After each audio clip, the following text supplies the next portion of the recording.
தமிழகத்தில் இணையவழி ரம்மி தற்கொலைகள் தொடர்கதையாகி வருவதாக அன்புமணி ராமதாஸ் வேதனை தெரிவித்துள்ளார்.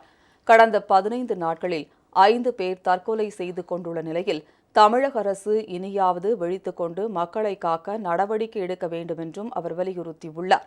பாமக தலைவர் அன்புமணி ராமதாஸ் வெளியிட்டுள்ள எக்ஸ் தள பதிவில், தஞ்சாவூர் மாவட்ட சுவாமிமலையில் உள்ள தங்கும் விடுதி ஒன்றில் பணியாற்றி வந்த மயிலாடுதுறையைச் சேர்ந்த தினசீலன் என்ற இளைஞர் இணையவழி ரம்மியில் லட்சக்கணக்கில் பணத்தை இழந்ததால் ஏற்பட்ட மன உளைச்சலில் தூக்கிட்டு தற்கொலை செய்து கொண்டிருப்பது அதிர்ச்சி அளிப்பதாக கூறியுள்ளார்.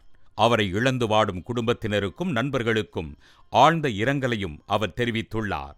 இணையவழி ரம்மி என்பது ஆக்டபஸின் கரங்களைப் போல அதை விளையாடத் தொடங்குபவர்களை சுற்றி வளைக்கக்கூடியது என்பதற்கு தினசீலனின் செயல்கள்தான் எடுத்துக்காட்டு.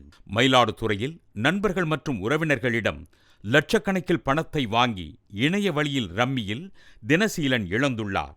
பணத்தை கடனாக கொடுத்தவர்கள் அந்த பணத்தை திரும்ப கேட்டதால் பெரும் சிக்கல் ஏற்பட்டது. அதைத் தொடர்ந்து தினசீலனின் குடும்பத்தினர் சம்பந்தப்பட்டவர்களிடம் சமாதானம் பேசி தினசீலனை மீட்டுள்ளனர். அதன் பின்னர் அவரை சில மாதங்களுக்கு முன் சுவாமிமலையில் தங்கும் விடுதியில் பணியில் சேர்த்துள்ளனர். ஆனால் அங்கும் விடுதியின் வருமானத்தை எடுத்து இணையவழி ரம்மி விளையாடி இழந்துள்ளார். அதன் பிறகு மன உளைச்சல் அடைந்து தற்கொலை செய்து கொண்டுள்ளார். இணையவழி சூதாட்ட தடை சட்டம் ரம்மி போன்ற திறமை சார்ந்த விளையாட்டுகளுக்கு பொருந்தாது என்று கடந்த நவம்பர் 10ஆம் தேதி உயர்நீதிமன்றம் தீர்ப்பளித்த பிறகு மிகவும் அரிதாக நிகழ்ந்து வந்த தற்கொலைகள் இப்போது தொடர்கதையாகிவிட்டன. கடந்த மே 14ஆம் தேதி முதல் மே 29 வரையிலான 15 நாட்களில் 5 பேர் தற்கொலை செய்து கொண்டுள்ளனர். இணையவழி சூதாட்டம் தடை செய்யப்படவில்லை என்றால் ஒவ்வொரு நாளும் இணையவழி சூதாட்ட தற்கொலைகள் நிகழ்வதை தடுக்க முடியாது. தமிழக அரசு இயற்றிய இணையவழி சூதாட்ட தடை சட்டம் ரம்மி, போக்கர் போன்ற விளையாட்டுகளுக்கு பொருந்தாது என்று சென்னை உயர்நீதிமன்றம் தீர்ப்பளித்ததற்கு பிறகு கடந்த 6 மாதங்களில் மொத்தம் 12 பேர் தற்கொலை செய்து கொண்டுள்ளனர். அவர்களில் பாதி பேர், அதாவது 6 பேர், கடந்த மாதம் 29ஆம் தேதிக்கும் மே மாதம் 29ஆம் தேதிக்கும் இடைப்பட்ட ஒரு மாதத்தில் தற்கொலை செய்து கொண்டுள்ளனர் என்பதில் இருந்தே இணையவழி சூதாட்ட தற்கொலைகள் எவ்வளவு வேகமாக அதிகரித்து வருகின்றன என்பதை அறிந்து கொள்ள முடியும்.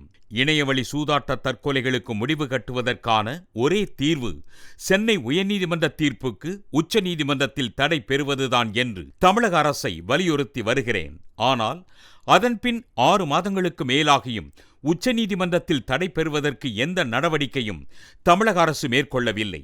ஒவ்வொரு தற்கொலையின் போதும் இணையவழி சூதாட்டத்தை தடுக்க வேண்டும் என்று வலியுறுத்தியும் தமிழக அரசு இன்னும் உறக்கத்திலிருந்து விழிக்கவில்லை. தமிழக அரசு இனியாவது விழித்துக் கொண்டு ஆன்லைன் சூதாட்டத்திற்கு உச்சநீதிமன்றத்தில் தடை பெற வேண்டும். அதன் மூலம் தற்கொலைகளிலிருந்து மக்களை காக்க வேண்டும் என அன்புமணி வலியுறுத்தியுள்ளார்.